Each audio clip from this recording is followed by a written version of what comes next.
Halo Bobs, balik lagi bersama aku Fobotman. Di mana sini aku akan menceritakan alur cerita film yang pastinya seru. Kali ini aku akan menceritakan alur cerita film Old Guy. Film ini dibintangi oleh Christoph Waltz sebagai Danny Dolinsky, seorang pembunuh bayaran yang mulai kehilangan efektivitasnya karena artritis. Perusahaan tempatnya bekerja memutuskan untuk menggantikannya dengan pembunuh muda berbakat bernama Wildborg, diperankan oleh Cooper Hoffman. Ya, tak usah berlama-lama lagi, kita langsung simak saja ceritanya. Tapi tunggu dulu, jangan lupa pamit ke ibu kalian karena kalian akan menghilang selama 10 menit ke depan. Musik. You slept away the morning, the things that you would miss, like laughter from the kitchen, or a memory like this. Laburkan mesa seres, laburkan cinta. Aroma 100. Ini adalah tokoh utama kita, Danny Dolinsky, tengah ajeb-ajeban di sebuah klub malam. Bersetting di London, walaupun Danny sudah berumur seperti kakek Sugiono, masih sanggup bercocok tanam dengan beberapa wanita dalam satu malam.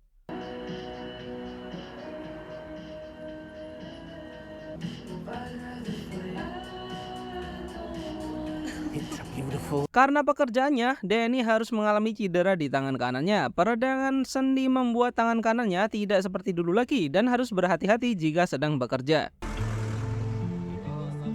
Selain menjadi agen pembunuh, Danny juga bekerja sebagai kasir di sebuah kafe. Didatangi laki-laki bermobil yang bernama Doug. I should come here for pastrami if things went wrong. We do not carry pastrami.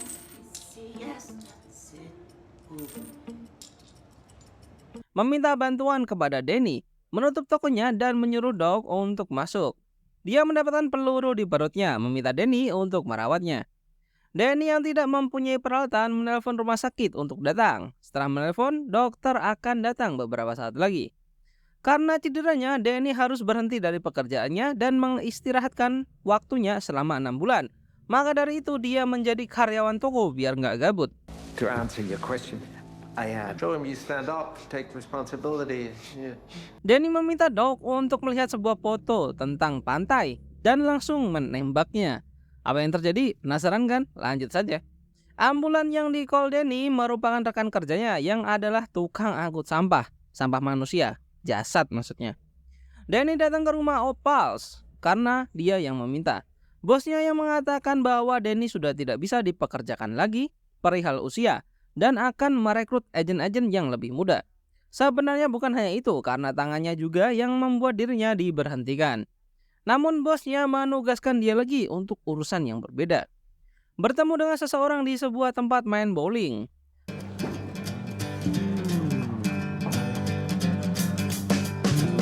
Seseorang itu adalah Wade Borg, agen terpilih yang akan menjadi sidekicknya Danny. Yes, I am. And you are? Dolinsky. Walaupun dengan terpaksa, Danny pun mau gak mau setuju untuk melakukan misi dengan Wade Borg sebagai percobaan apakah Danny masih layak atau tidak. Rules. I happen to know the rules. So you're gonna do as I say. Queen of Heart, tempat karaoke di Soho, London. Danny menemui kenalannya, Anata dan Lola. Kedatangan Danny ke sini untuk mengambil peralatan tempurnya dan sedikit ngepil bersama Anata. Misi kali ini adalah ke Irlandia Utara, Belfast. Membuat Anata iri karena dari dulu dia ingin pergi ke sana hanya karena tempatnya banyak mengandung sejarah. Mulutnya Wildborg gak kekontrol nih ngatain Anata pelacir hanya karena dia bekerja di sebuah karaoke. Gak tahu dia agen ganas. Mereka pergi ke sebuah pelabuhan untuk bertemu dengan seseorang. Bertemu dengan agen lain yang akan menjelaskan secara rinci misinya sekarang. Target mereka kali ini adalah seorang yang fanatik golf dan sore ini di Ken the Boy Club dia akan bermain golf beserta 2 bodyguardnya. Sebelum keberangkatannya, Danny memintanya untuk mengajak Anata pergi jalan-jalan ke kafe atau semacamnya. Sampailah mereka ke lokasi memasang peredam suara pada pistolnya.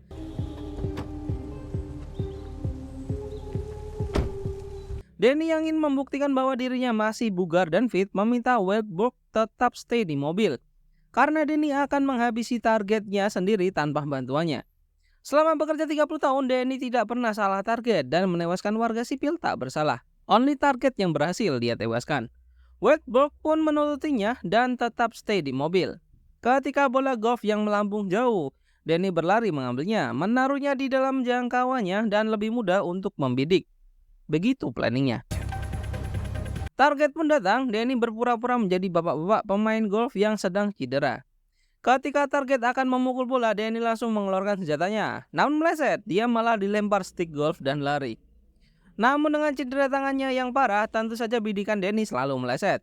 Hingga akhirnya target terpojok dan berada di atas pohon. Target diam pun masih tidak bisa membidiknya dan selalu meleset. Penyamaran Danny pun terkuak, target kini tahu siapa dia. Dan balik terpojok. Seperti hantu, Wildbrook datang dan menumbangkan 2 bodyguard sang target. Yang akhirnya mampu menumbangkan sebuah target dan mengubur para korban.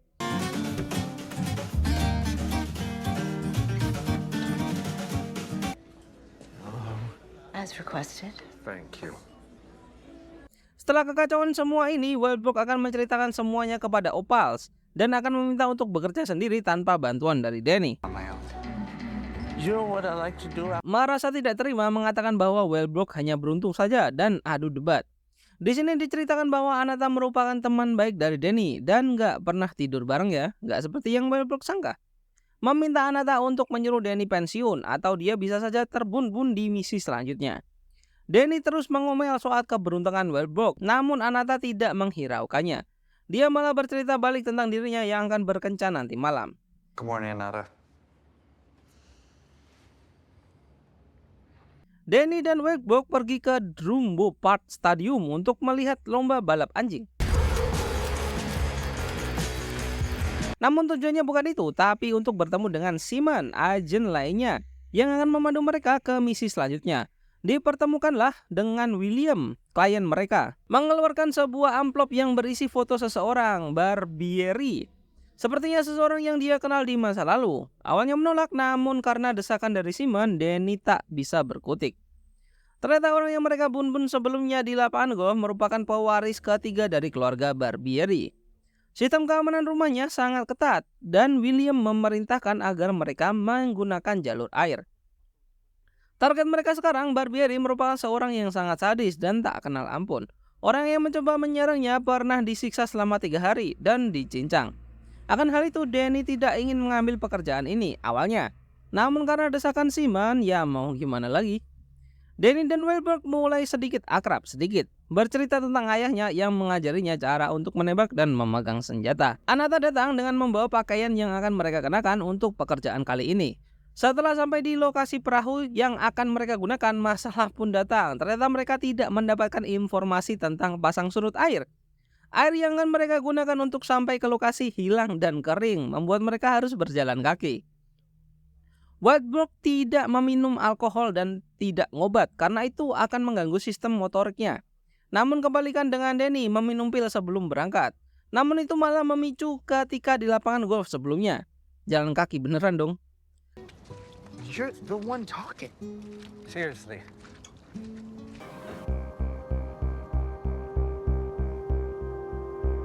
Setelah menempuh perjalanan yang sangat panjang, kini mereka sampai di kediaman Barbieri. Sedang asik nonton TV, mereka masuk ke dalam rumah. Ketika akan dihabisi, tiba-tiba anak Barbieri muncul. Dan misi pun ditunda. Danny malah berkenalan dengan anaknya. Anaknya bernama Nessie, dia sedang haus, pergi ke dapur untuk mengambil minum. Danny yang sang penjahat baik hati menuangkan air ke gelas dan menemaninya keluar dari kamar untuk dibun-bun setelah itu. Di sisi lain, Anata sedang kencan sama cowok. Walaupun dia bilang rumah kosong, Wildbrook pergi untuk mengecek isi rumah, jaga-jaga jika ada orang lain. Sedangkan Danny malah minum bareng. Danny dihasut oleh Barbieri menawarkan bahwa dia akan merekrutnya dan menggandakan gajinya 2 kali lipat jika dia mau menewaskan Wildbrook jika dia kembali ke kamar. Ketika Wildbrook kembali ke kamar, Danny memilih untuk menghabisi Barbieri. Kita kembali pada Anata bersama dengan teman kencannya. Setelah jauh-jauh menemuinya, pria brengsek ini sudah mempunyai pacar dan hanya ingin bercocok tanam saja bersama Anata. Tanpa hubungan yang serius, Anata sakit hati menampar pria ini dan berlalu pergi. Pulang jalan kaki lagi dong. Bersama William, mereka merayakan keberhasilan misinya di sebuah bar. Walaupun misi sukses, Danny tetap ingin bekerja sendirian seperti serigala. Sedangkan William melihat itu sebuah terobosan baru. Duet antara Danny dan Wildbrook akan menghasilkan keberhasilan dari misi yang besar. Denny tidak bercerita tentang anak kecil yang dia bun-bun dan itu membuat Wellbrook marah dan berdebat dengan Denny yang melakukan pekerjaannya sangat mudah. Berbeda dengan Wellbrook yang sejak kecil harus bertahan hidup di kerasnya kota. Dan malah adu gelut. Untungnya dengan Ananta datang melerai mereka. Ananta mengajak Denny pergi minum untuk menenangkan pikirannya, berusaha untuk menyembunyikan teman kencannya yang sangat brengsek. Mereka berdua yang terbawa oleh alkohol pun mulai ngefly. Denny mencium Ananta dan mereka terhanyut dalam cumbuan maut. Anjay. Ananta melepaskan kecupan Denny dan pergi karena kepalanya pusing. Denny menghampirinya, selama ini dia mencintai Ananta. Namun Ananta tidak ingin bersama Denny karena pekerjaannya. Bahkan ketika sudah menua pun Denny tidak ingin untuk pensiun. Walaupun berkata akan menjaga Ananta dan akan menikahinya, tetap saja dia menolak. Sedih sekali.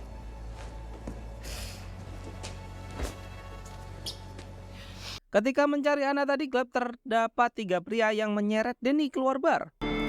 3 pria ini adalah anak buah korban yang di lapangan golf mencari siapa yang meminta Denny untuk menghabisinya. Berkata bahwa London yang menyuruhnya mengeluarkan senjata, namun Ananta sudah berada di belakang. Dan langsung menghabisi mereka semua dengan tembakannya nggak meleset kok, kena semua. Ananta dibawa ke rumahnya Denny bertemu dengan sang ayahnya, Tori Dolinski. Keesokan harinya ibunya bercerita kepada Ananta bahwa selama hidupnya Denny tidak pernah sekalipun membawa wanita ke rumahnya. Berarti Ananta orang yang pertama yang dibawa ke rumah. Denny menelepon Wellbrook, dia mengetahui dari William bahwa Denny menewaskan 3 orang mereka di depan umum. Denny meminta maaf kepadanya atas kejadian semalam. Tidak masalah, Denny juga ingin pensiun dan bertempat tinggal di kota kecil di Wallace.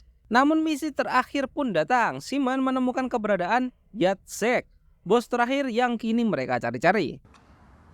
Jacek bermalam di sebuah Grand Hotel yang akan dijadikan akhir dari hidupnya malam ini. Denny dan Wellbrook menyamar sebagai tamu hotel pada umumnya agar bisa masuk ke dalam kamar Aztec tanpa mencolok. Menyimpan kalung milik Wellbrook karena itu bisa menjadi mencolok. Denny masuk ke gudang dan menyamar sebagai kurir membawa kardus besar yang berisi microwave. Katanya, namun isinya adalah Wellbrook.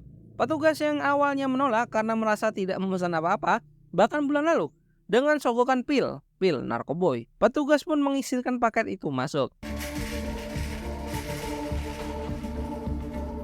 Wellbrook keluar dari kardus dan perlahan mencari kamar Jacek.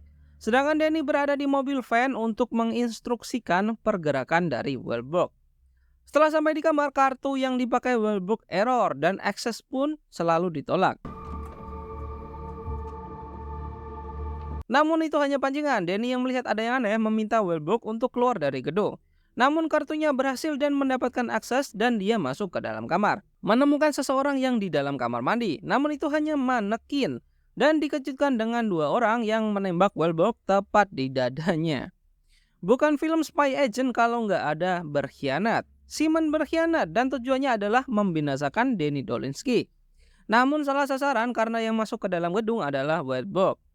Kini para agen London dibantai habis-habisan oleh Jacek dan anak buahnya. Meminta Denny untuk kabur saja karena jika ikut campur semua keluarga akan dibantai.